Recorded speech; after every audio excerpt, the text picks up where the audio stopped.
8 clean sheets in a row. How demoralising is it when you're going to face Arsenal, knowing how strong that defence is? Yeah, I mean, it is becoming demoralising. Teams, can't score, let alone get a shot on target. It's amazing, really. When I watch them as a team, the way they set up, they can play good football, they can attack, but their defensive attributes as a team is unbelievable. That they want to keep the way they celebrate keeping the ball out of their net, or stopping crosses and getting to the edge of the box to stop a shot. It is amazing, and fair play to Arteta that he's instilled that in them, and he's making it almost impossible for teams to score. And at the other end, you see, we've praised their depth. So you look up front, you've got Gyökeres, Havertz and Gabriel, but all three are out. Yeah. Yet still, you put someone there who scores 2. I mean, that's not about depth. That's something else. I mean, they seem to find a way. No matter what the problem is, they seem to find a solution. Yeah, well, they've got a good squad now. I think that's helped. And I think, obviously, look, they are picking up a few injuries. And, when we get to the end of the season, let's see how much is taken out of the players. Everyone picks up injuries, we know that. But, we've seen Arsenal in the past get to the latter stages, look like they're going to do it, and then, and then they fall away. So I think they've solved the problem they've had in the past with having, better players that they can come and use off the bench and get them involved. But yeah, look, they've got a better squad. They've invested and they've got a better squad. They're ready. This team is ready to do it. Now they've got to get it over the line. We're seeing them, play some really good stuff and be defensively brilliant. Now they're hard to beat. And you don't think they're going to win the Premier League and the Champions League? Why not? Well, they haven't won the Champions League before. So I think they're going to go close. I think they'll be in the latter stages. I think it's going to be, they're going to be there or thereabouts. I just think when it gets to a semi-final, a Real Madrid or a Barcelona or, Bayern Munich, there are amazing teams that we're watching throughout Europe this season. Bayern Munich look brilliant. They've won every game, Bayern Munich. They haven't lost a game. They haven't drawn a game. They've won every game. And that's who they've got next, by the way. So, we're talking about a team who, there are other teams out there. So when I talk about the Champions League, I think you've got to take into the fact that these are European giants who have been there and done it in big moments before. Look, they're going to be there. I don't think they're, not going to. I wouldn't say they're absolutely not going to win the Champions League. I think they'll be close, but I think there's better teams than Arsenal in terms of overall. You can't defend it and keep clean sheet throughout the whole tournament. You've got to go and make things happen. And when you play against the big teams like a Bayern Munich, a PSG later on down the line, I think you might, over 2 legs, it might be different. But look, they're a great side. I'm saying that with my bit of my Tottenham hat on because it is starting to hurt, Tom. I'm not going to lie. I'm having to accept the fact that Arsenal might actually do something special this season. Yes, I can understand that and appreciate that. I might have to go into hiding. Is their only weakness the fact that they have got a lack of trophies over the last few years? Is that their only weakness? They're not used to winning? Yeah, I'd say it's a bit like, it's a bit like Spurs when you have that whole Spursy thing, you can't get it over the line, and yeah, I would probably say you're right, Tom. Yeah, they haven't got trophies there. They've been in the positions in the past, and they haven't made it happen. So yeah, I think it's probably a mentality thing. When you're winning trophies like Man City have done, like Liverpool have done, it just becomes natural just to win. Yeah, we win. We just win another trophy. Just pick off another trophy. Even when Man United have been terrible, they pick off a trophy because it's just instilled in their nature that they do it. Arsenal really fell away from that, and over the last 4 or 5 seasons, we've seen them primed to be there or thereabouts and not made it happen. Hopefully, or that continues. But I think Arteta is starting to really now instill that mentality that they are there. They are there to win trophies now, and they're going to win trophies. They are. Well, let's bring in an Arsenal fan now. Sky Sports have partnered with Finalysis, an app where passionate fans share their opinions on their club. If you want to represent your club, scan that QR code or visit the Sky Sports app for more details. Arsenal supporter Scarlett Katz-Roberts joins us now. Good morning, Scarlett. Going into the game last night, were you worried with no strikers fit? Oh, well, with all due respect to the opposition, in last night's case, I wasn't that concerned. I do worry about the impact on our overall creativity and it sounds crazy to say it when he scored 2 goals, but I think it did show. Like, it's not as if Mikel Merino was tearing into space behind the defence. We scored 2 goals from crosses and one from a penalty. So um, overall, how can you be concerned when you've won 3-0? But I do think it was a different Arsenal last night. Is he... So you still think Marino is better in central midfield than a striker? I think he's an enigma, to be honest. One thing's for sure, and we've got to clarify this, he's not a defensive player, and that feels important to say. I think it's hard to say whether it matters, whether you play him as a kind of secondary person in the box, a box crashing 8 or a 9. I think ultimately he's going to end up on the end of crosses. We know that. He's an excellent striker of the ball, really cute in tight spaces. I couldn't tell you where I think he's better. I think he's got quite significant strengths and weaknesses in both areas. Jamie, you were a left-footed central midfielder like Mikel Merino. How difficult is it to change positions? I mean, just any other position, not necessarily go for anywhere. Good players can play anywhere. Marino's a top player, and you know when you're a player of his ability. That's not always the case, is it? You see players playing a new position, it just doesn't work.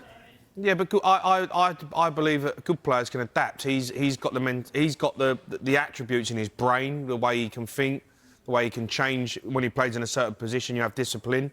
When he plays up front, you have a different type of run and a different type of movement. I genuinely believe that top players can play. You know, you can put them in a position. Most of the time, they'll figure it out. And Marino, for me, is one of them players that can do that. Scarlett, really impressively, it's 8 clean sheets in a row now for Arsenal. Is that more important than anything else, that your defence is that solid? But we did concede a shot on target yesterday. So it's all over. No, jokes aside, it's brilliant. My heart was in my mouth when we conceded a penalty, and I was watching with Liverpool fans before the Madrid game, and they just couldn't understand why I was so upset. But I think going into tough away games like the weekend, slightly under-resourced, that defence suddenly comes to the forefront again, because you know that above all else will be competitive. So it's huge. Yeah, it's massive. Who do you think you are challenging? Do you think it's Liverpool? Do you think it's Man City? Do you think it's both? I think Liverpool might have something to say about challenging after Madrid. It's amazing what beating Madrid can do for your general feeling and vibe about yourself.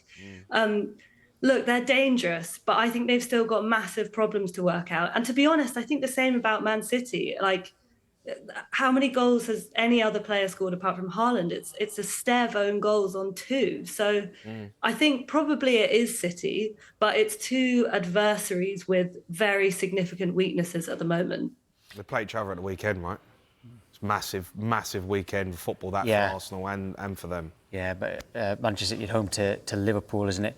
And Arsenal away at Sunderland on Saturday Night Football. In terms of your defence again, Scarlett, which defence is better? Yours now, your defence during the Invincibles, or the Dixon, Adams, Keown, Stroke, Bold and Winterburn? I'm going to have to confess to the Dixon, Adams lot being a bit before my time. I know that might be the case, but I wanted to give you the option for the rest of the viewers. And the Invincibles, you know, almost 2. Like, I was quite young when they were about.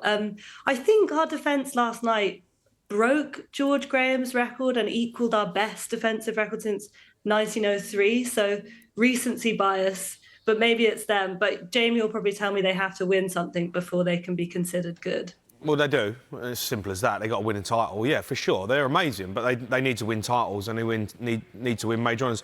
Everyone talks about Gabriel and Saliba, and the defence. But if you watch Arsenal, Tom, it ain't just about the back 4. It's the whole team as a collective. They all play their role. You know, Declan Rice's awareness to drop in and get back into spaces, anticipate where things are going to be. You know, Saka drops in, Trossard gets back. They all defend as a unit. Been a good signing, Zubimendi's, you know, brilliant. He's, you know, it gets in the right. So everyone talks about the back 4 when you're not conceding goals, and it's true. The back 4's been brilliant, but Arsenal's team as a collective defensively are world class, and you can't get away from that. And Scarlett, if you look at, I mean, Max Dowman's getting a lot of headlines. He's only 15 years old, youngest ever Champions League player. Actually, I tell you what, let's hear what Mikel Arteta had to say about him last night.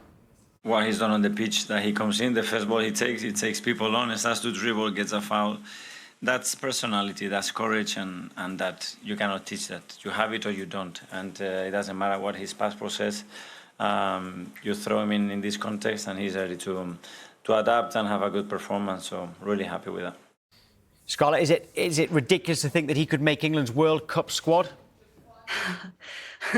What about Arsenal first? I mean, I kind of feel like there's no rush. Like, I think there's certain talented individuals in the Arsenal squad who might have something to say about Downman taking their England spot. I think we put quite a lot of pressure on two young players last season in Lewis Skelly and Ranieri, and obviously Lewis Skelly is now in the England setup. But I've got to say, it doesn't sit right with me to take someone that young to a World Cup, especially with what we have to offer in those positions. And I think Yamal's got a kind of long-term injuries, playing through pain at the moment. And at that age, that just feels like a massive risk to their safety. So I would say not for England yet, but certainly in the future, yes. When we've praised your squad all season, it is an incredibly strong squad that you've got. It's not only those first-team players. You've got... he's able to play Downman every now and again. This Harriman Anous as well has been playing too. It looks like you've also got a pathway for people from the academy, like Ranieri and Miles Lewis-Skelly too. Is your club right now being run better than anyone else in the world? I really don't know the answer to that, but it looks pretty good, doesn't it? It looks good at the moment for Arsenal. Someone next to me shaking their head. I mean, come on, in the world. Well, who's very strong squad, flying and everything, and they are still producing youth players. What about Barcelona? Lamine Yamal? Does he not count? Yeah, I mean, Arsenal have always had an amazing academy, Tom. You know, they've had one of the best academies in the world for a long, long time. This ain't nothing new. Arsenal produce players. They produced Saka a few years ago. He's worth 100 million. You know, they always produce young talent. Sometimes you get a chance because of an injury problem or something. I mean, Arsenal have always give opportunities to young players. Always, Tom, because they've always had the best young players in the country. That's just a given. They always have. But you know, they've built a really good squad of players, and they'll drip feed young players in. They're a well-run football club. You know, it's like Man City have got. You know, Cole Palmer. They let him go. They sold him for 50 million. Phil Foden. You know, Liverpool had Trent. You know, they've got Curtis Jones. Everyone's got good young players in their squads. To say they're the best-run club in the world is a bit of a far-fetch, I think. But you know, Arsenal got a great academy, and they're doing really well. They've always had a great academy. It was a question, and Scarlett said not sure. You said no, that's fine. Lots of the viewers might think yes. Anyway, next for Arsenal, Saturday night football away at Sunderland. I mean, going into the international break, you're absolutely flying right now. Sunderland at the start of the season, you would have thought is a gimme. Do you still think it's a gimme now? They're fourth.